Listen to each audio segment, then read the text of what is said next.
Alright folks, how's it going? Greetings from the Hill of Beans. I'm going to talk about 3 books that are kind of in the same ballpark. We've got the Essential Anna Politkovskaya, which I'm about 30 pages away from finishing. We've got I Love Russia by Elena Kostyuchenko. And we've got Black Earth by Andrew Meyer, which I've spoken about before. But I think as a trilogy of books, it's worth talking about them in the aggregate, so to speak. So I was alerted to Anna Politkovskaya's book by Henry Elliott, a Substack writer whom I've been following for a while, and I highly recommend his Substack.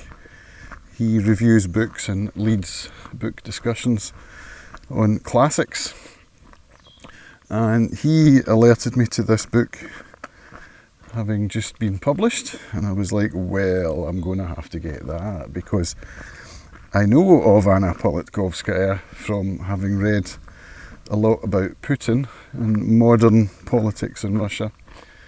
She was a journalist for the Novaya Gazeta, which translates as New Journal, I guess. And she was murdered in October 2006 in the doorway of her apartment, allegedly by Chechen hitmen. I have to say allegedly because we don't know. Will we ever know? Perhaps not. And this book commemorates 20 years since her murder. It contains a series of articles written by Politkovskaya, ranging from late 90s through to 2005. There might even be some as late as 2006. Can't remember exactly, but she writes extensively about Chechnya. She was a journalist who went to Chechnya to report on the Second War, which started in late 1999, which was known as Putin's War, because at the time Putin was the Prime Minister, and he gave a famous speech where he said he was going to root out the terrorists and kill them in the outhouses. Outhouses doesn't really quite cover it. He was using prison slang, which kind of endeared him to the population in a way. The Russian Federation population, not the Chechen population. So the idea was to go into Chechnya after having been humiliated there in the 90s when they lost the first Chechen war. It was 94, 95, was it? 95, 96, something like that. So the second time they went in all guns blazing, and it was seen as a victory for the Russian Federation. But in order to continue rooting out the terrorists in the outhouses, there was a lot of bad stuff going down. And this is what Politkovskaya was reporting on. So there's a lot of articles where she's, like her newspaper, for example, was involved in trying to help a group of old pensioners in an old folks' home who had been left and forgotten. And Politkovskaya was dealing with the authorities and trying to get these people out into safety. So that's kind of what the Novaya Gazeta's political leaning was. It was a humanitarian aid, and Politkovskaya was all about reporting the truth, which, as you'll know, in Russia it's a dangerous game. And she stood up to the authorities. She reported the facts. The chapter I've just read, actually, towards the end, she goes into the theatre Nord-Ost in Moscow, which was the scene of a hostage taking by a Chechen breakaway group who had taken hostages in the theatre, and it was dealt with diabolically by the Russian Federation. They ended up gassing not only the hostages, but also not only the the hostage takers, but also the hostages, and many people were killed. So Politkovskaya was allowed to go in and talk to the hostage takers, and she reported on that and wrote out the interview that she had with one of the hostage takers. I mean, she's one of the bravest women I think you would ever come across, to be reporting in that way and putting herself in danger to get the stories. Incredible, incredible woman. So it's important journalism, and perhaps even more so today as the Putin regime is closing down the internet, blocking access, is causing businesses to lose lots of money and not be able to trade. Of course, the truth is being blocked. It's very Stalinist in a way. Censorship is big. At the start of the Ukraine invasion, Putin closed down a lot of the independent media outlets, in fact all of them. So the only reporting that the Russian public are getting is sanctioned by the regime, you know. And we need reporters like Politkovskaya in Russia, and not just in Russia, throughout the world, but particularly in Russia right now as it's closing its doors and the spectre is beginning to loom. Scary times. So I highly recommend this book. If you've never heard of Anna Politkovskaya, this is a great place to start. Absolutely brilliant. You'll learn a lot about Chechnya. That's the primary area of her reporting, but there is some reporting on Putin's Russia as well, which you'll imagine is not, you know, she's not sympathetic to the regime. I just want to jump in with a wee bit from the afterword written by Svetlana Alexievich, who is herself an investigative journalist. I've read a couple of her books, Second-Hand Time and Boys in Zinc, which is about the boys coming home from Afghanistan in zinc coffins. Incredible writer, highly recommended, and I'll point you to a video done by Jennifer Jelenkova, who has covered all of Alexievich's books in an excellent video. So, the afterward, I'll just read the beginning and the end, and give you I just like it, and I think you should hear it too. Dear Anna, I want to tell you about our lives without you. Where are we now? At what point in history? One thing is clear, not where we ever wanted to be. In the more than 10 years you have not been with us, we could have already been living in another country, turned from the Gulag Empire into a normal European state, as many of our neighbours have done.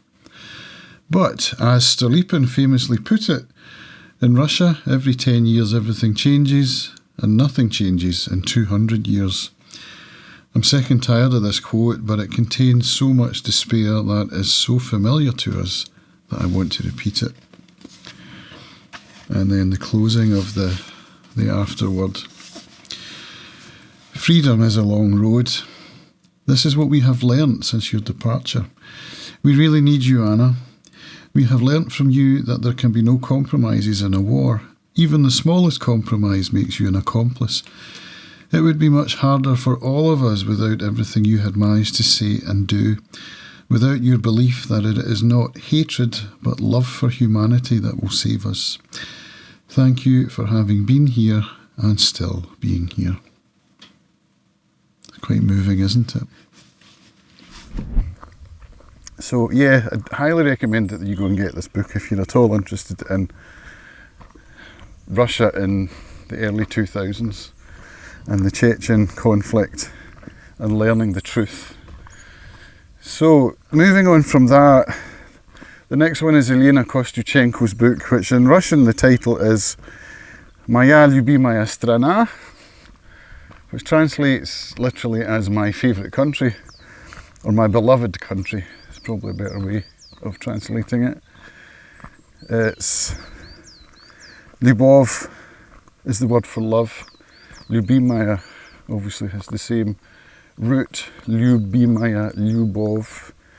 So love is in there, and so for that reason the title in English has been translated to I Love Russia. Now, Kostyuchenko is a younger journalist who was inspired by Politkovskaya to become a journalist. She really looked up to Anna Politkovskaya, and Kostyuchenko ended up working for the same newspaper, Novaya Gazeta. And in her book, it's also very journalistic in style. It's maybe more along the lines of the kind of articles you might read in The Economist or maybe the New Yorker or the Atlantic. You know, I'm not all that familiar with the American ones, but she writes also about Chechnya, but there's a lot more to what she covers in this book. Just another word on the title, actually. It's slightly problematic because I've had a look at some of the reviews on Goodreads, which are clearly written by people who haven't read the book, because, you know, she's not sympathetic to the regime either. She writes the truth, and for that reason she's now in exile and she can't go back to Russia for fear of her life, which is not to say she's safe where she is. I think she's a lecturer at Duke University. She lives in Germany, I believe, but she must travel to Duke. And yeah, we know that from Litvinenko that Russia's reach can be long. You're not necessarily safe abroad either. Anyway, she has written a series of articles, stories, probably a better word, about various things in modern day Russia, and I learned a lot of choice language. I actually got the book in Russian for that reason, because some of the stories where she's talking about the youth, for example, there's an old abandoned hospital in Moscow where the kids would hang out, you know, as kids do, and she would report on what the kids were saying to each other. So there's a lot of slang in it, which for a student of Russian was of particular interest. So I downloaded the Russian book as well, so I could look up the actual Russian, talk about like prison slang, street slang. It's amazing language, which I would never have understood. So it's fascinating from that regard. But yeah, she's definitely a protege of Politkovskaya's in the way that she writes and the newspaper that she wrote for, and in her sensibilities and views. So it's like continuing on from Politkovskaya's legacy in a way. As you know, I'm up the hill, so I don't have the book to hand and I can't go through some of the chapters and stuff about what she writes, but just to give you an idea that if you want some honest reporting about Russia written by a native, then her book I also highly recommend. And the third book I wanted to talk about was Andrew Mayer's book, The Black Earth, or is it just Black Earth?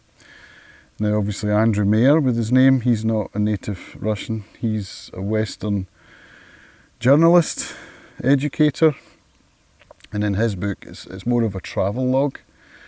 But he also goes to Chechnya around 2000, and one of the big stories that he reports on is a massacre in a village on the outskirts of Grozny, which is just horrific to read about. And Politkovskaya does mention this village as well. Horrible, horrible what happened there.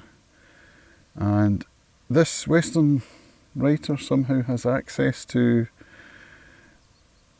people that you wouldn't really expect him to have access to, so it's amazing how he does that. He's got fixers, I guess, helpers that get him in. So it's fascinating to have a Western perspective on these situations from someone who's actually there talking with the people, and he clearly knows Russian the way that he's interviewing the local inhabitants, etc. So that was very interesting, and another really interesting bit for me was his trip to Norilsk, which was a city. It's a city in northern Siberia. He travels up the Amur is it the Amur? No, it's the Yenisei. He travels up the Yenisei River to the nearest port and then catches a bus from there to Norilsk, and it's a quarry, a mining quarry for precious metals, minerals, metals. It's one of the biggest mining companies in the world, and it was Soviet prisoners who built it, hard labour. Stalin sent them to this area of real hardship. They have permafrost, the temperatures are sub-zero for 8 months of the year, then it gets hot and you get mosquitoes. So it's barely inhabitable, and yet they've built a city there. Not just a small city, but a big massive city that's still there today and still working. So I love reading about that, and I also love the fact that you can go and look it up on Google Maps and Google Street View and get to see this place. It's quite impressive. Kostyuchenko also goes there, and she reports on some political goings on at the Norilsk plant. So yeah, I think with this trio of books that I've read this year, I've got a really good insight into modern day Russia, and I would like to read more of it. I'd like to read more about, you know, what's going on right now with the internet shut down, etc. I'm not sure which journalists to read. Maybe Kostyuchenko is still writing. I don't know. I should look that up. I do have Russian, so if she's writing in Russian, I should be able to follow that up and see what's going on. If you know of any Western writers or Russian writers that I could be looking at, journalists who are writing about modern day Russia truthfully and putting their heads above the parapet in order to do so, let me know. Let me know down below, because that would be much appreciated. So, from the Hill of Beans, this is me checking out 3 wonderful books, and thank you for watching. See you later.